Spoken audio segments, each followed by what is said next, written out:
Well, New Zealand wants a 100% renewable energy grid. How's that going to affect Canada? Where does Canada measure up to that? Well, we're going to get to that part of the conversation with the award-winning futurist researcher, keynote speaker Nikolas Badminton, who joins us on Canada Now. And Nick, might New Zealand be the first of many countries who do this? Yeah, I think New Zealand's just one of the countries around the world that's looking at this as an absolute strategy. I think that every single country around the world will go 100% renewable. I just think it's a matter of time. I do think that, North America, we're a little slow to the game. I think across Europe, I think there's a lot of countries, Germany, UK, and whatever, that are really investing quite heavily into this because you know what, the wind keeps blowing and the sun keeps shining, and this kind of technology can liberate us from the fossil fuels that we've been using to this point. Yeah, and I wonder if we have to get rid of the fossil fuels entirely. Like, would it be beneficial to retain some fossil fueled options as a backup for whenever demand overshoots supply? Yeah, you know what? We're sort of stuck in this industrial complex that's sort of reliant on fossil fuels right now. It's going to take a while to get rid of those hundreds of trillions of dollars of infrastructure we've built over the last 100+ years, right? So there is a transition, and we will get there. I think the next 20 years is going to be very exciting about getting off of that reliance on oil and gas and coal and whatever. And I do think that we're going to be in a bright new world of renewable energy. It's not without its challenges, but really, it's the only way to really be thinking about energy generation and distribution for the world. Well, let's look at some benchmarks. 2035, 2050. For New Zealand, this is a pursuit of 100% renewable electricity generation by 2035 and net zero carbon emissions by 2050. And I'm wondering, while you say there's a number of countries that are looking to do this, might New Zealand be the closest, because New Zealand's electricity generation is already around 80% renewable. Just over half of that is provided by hydropower. Might they be the closest to achieving this?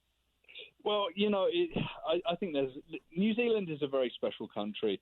They've been used as an innovation test bed for so many things, from banking to telecommunications to whatever, because they're such a small population and they're sort of a greenhouse in a way. You can sort of cultivate new ideas, test them out, and then roll it around the world. So, I think that, New Zealand's got a very good chance. I honestly believe the country that's going to go full tilt towards this will be China. They've already got huge generational capabilities across China and Mongolia. There's already something called the Asian supergrid that's starting to be built across China, South Korea, Russia, a number of different countries as well, to do real-time energy production and distribution as well. And that's going to be the future. I think by 2050, you're going to be seeing global energy supergrids really sort of becoming the backbone of energy around the world. And I think that, New Zealand might be generating energy for other countries as well as itself. Well, the way I eat, I don't think I'll be seeing it, but I know what you mean. Everybody else will be seeing it. And look, back to New Zealand. Last year, the Interim Climate Change Commission said that New Zealand could get to 93% renewable generation by 2035 under current market conditions. Obviously, some more work needs to be done to get to their end goals. But you mentioned China, and that's a good comparison, because China and New Zealand, while they might be looking to achieve the same goals, they might be going about it a different way. Like with New Zealand, there is a proposed multi-billion-dollar project to build a pumped hydro storage plant on the table, but some say that an expensive new infrastructure is not the way to go. And while that might not work or make sense for New Zealand, that might be the way to go for China. Well, China's not going to politicize its energy decisions. It's just going to tell people to do it, and that's the difference. In New Zealand is a democracy. There needs to be discussion, and lobbyists from, fossil fuels industries and other industries as well, nuclear and whatever. And they're going to be stalling and slowing things down. China, it makes a decision to go, fully electric in terms of transportation. It's already on its way. It makes a decision to go 100% renewable and build out this global infrastructure that starts in Asia. It's already underway. They make the decision. They tell people to get on with it. Those people don't have a choice, right? That administration changes how everything works. Totalitarian sort of governments are not good for the individual people in those countries. But in terms of getting stuff done, it can be incredibly quick. What about the job market, and what might that have to do with this happening in different countries? You know, if there's a need for local jobs, this might be one way of creating local jobs by going with a project of this magnitude. So do those two categories, those two situations, have anything to do with each other? Well, what's really interesting here is that, you can have large infrastructure generation of electricity. You can also have small infrastructure as well. So you might have a small town, even a small neighborhood. There's a development in Holland called Dierdehuizen, which generates its own electricity, and they deal with their own waste and whatever, and they share it amongst the 20 or so buildings that are there. So small infrastructure, big infrastructure, all of this does create jobs. It's not going to be at the scale of something like the oil sands, but hey, look at what's been happening there. The oil industry is in the middle of collapse, right? So this is going to be a new world. There will be energy workers. Those energy workers will be in renewables. Over the past couple of years, it was an industry to be an energy worker working in renewables. It was the fastest growing occupation in the US. I actually, if I look back at my data, it sort of indicates that this change is coming. I think it was growing 12 times faster than any other sort of blue collar occupation. So there's lots of potential there for lots of people to work in this new energy field. So how dependent would electricity supplies be on the sun and the wind and river flows? Yeah, so on the side of all this energy production, well, in terms of river flows, that keeps going whether it's day or night. Sun obviously shines during the day. There have been some technologies that actually have been trying to work off the moon as well, but nothing's ever guaranteed like that. What comes in concert with this is battery technology. You'll be storing energy in very, very large battery infrastructure and then releasing that when it's needed.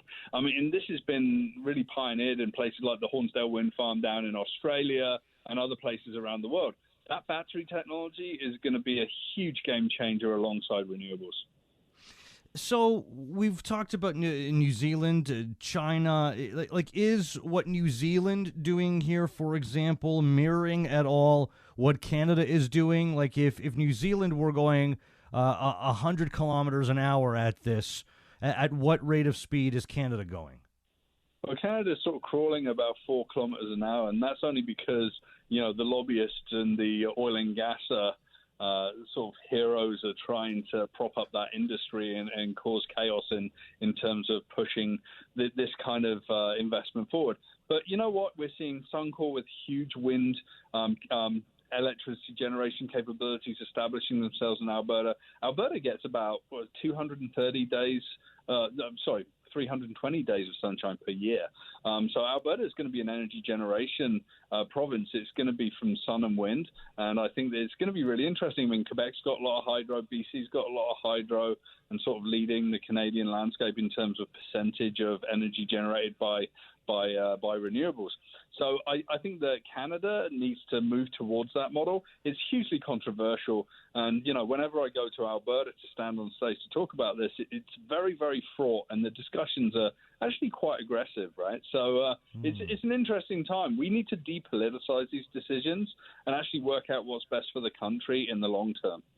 Well, in terms of consumer electricity demand, while we're comparing New Zealand and Canada, like New Zealand houses are known to be poorly insulated. So I would think that we would likely fare better in terms of consumer electricity demand.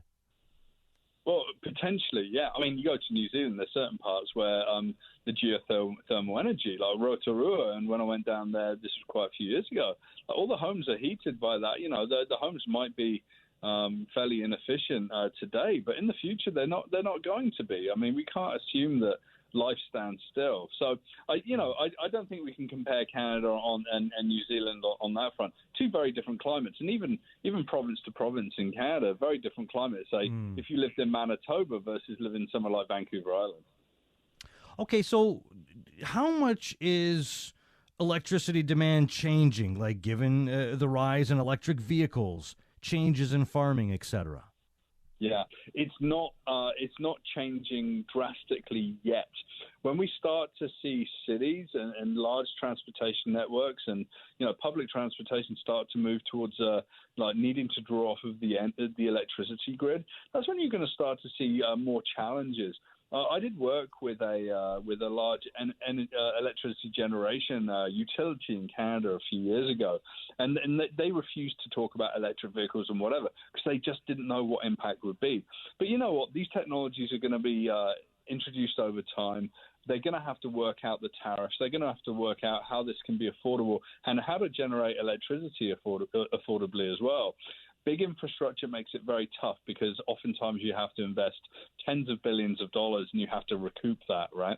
I think that things like renewable energy from solar and from wind can actually be a lot cheaper and a lot more affordable. And when you start to think about on a per home basis, putting solar on the roof of that, you become almost independent. And that sort of ecosystem of small generation, neighborhood generation, and also province and countrywide generation is going to be a modern ecosystem that really delivers benefits and keeps things affordable.